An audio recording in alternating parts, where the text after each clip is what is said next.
ഹൈക്കിൽ എന്ന ചിത്രം പേര് പോലെ തന്നെ കൊലപാതകങ്ങളുടെ ആറാട്ടാണ്. ഒരുപാട് രക്തപ്പുഴകൾ ഒഴുകുന്ന അല്ലെങ്കിൽ അത്രയും വയലന്റ് ആയിട്ടുള്ള ബ്രൂട്ടൽ ആയിട്ടുള്ള ബ്ലഡ് ബാത്ത് തന്നെ നടക്കുന്ന ഒരു ചിത്രം. ഒരു NSG കമാൻഡോ ക്യാപ്റ്റൻ ആയിട്ടുള്ള ഒരാളും അയാളുടെ പ്രണയിനിയും കൂടി ഒരു ട്രെയിൻ യാത്ര നടത്തുന്നതും ആ ട്രെയിൻ യാത്രയിൽ സംഭവിക്കുന്ന സംഭവവിപുലമായ കാര്യങ്ങളൊക്കെ അടങ്ങിയിട്ടുള്ള ഒരു ചിത്രമാണ് കില്ല്. ഒരു വയലൻസ് നിറഞ്ഞ വയലൻസിന്റെ അതിപ്രസരം എന്നൊക്കെ പറയുന്ന രീതിയിലുള്ള ഒരു ചിത്രം കൂടിയാണ്. ക്ലൈമാക്സ് ഒക്കെ എന്താ പറയുക, അത്രയും ചോരക്കളികൾ നിറഞ്ഞിട്ടുള്ള ഒരു പടമാണ്.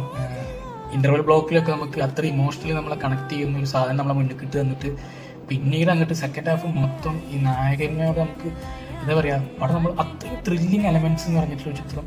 ജോൺ വിക്ക് ഒക്കെ കണ്ട ഒരു ഫീൽ. ജോൺ വിക്കിന് അടുത്തൊക്കെ ഞാൻ താരതമ്യം ചെയ്തില്ല, പക്ഷെ നമ്മുടെ ഇന്ത്യൻ ജോൺ വിക്ക് എന്നൊക്കെ പറയാൻ പറ്റുന്ന രീതിയിൽ ഒരു ചിത്രം എടുത്ത് വെച്ചിട്ടുണ്ട്. ഇപ്പോൾ തിയേറ്ററിലുണ്ട്, ടോറന്റിലും അവൈലബിൾ ആണ്. 10 കാര്യങ്ങളും ഐ തിങ്ക് ആമസോണിൽ അതിൻ്റെ ഒരു റെന്റൽ വേർഷൻ വന്നിട്ടുണ്ട്.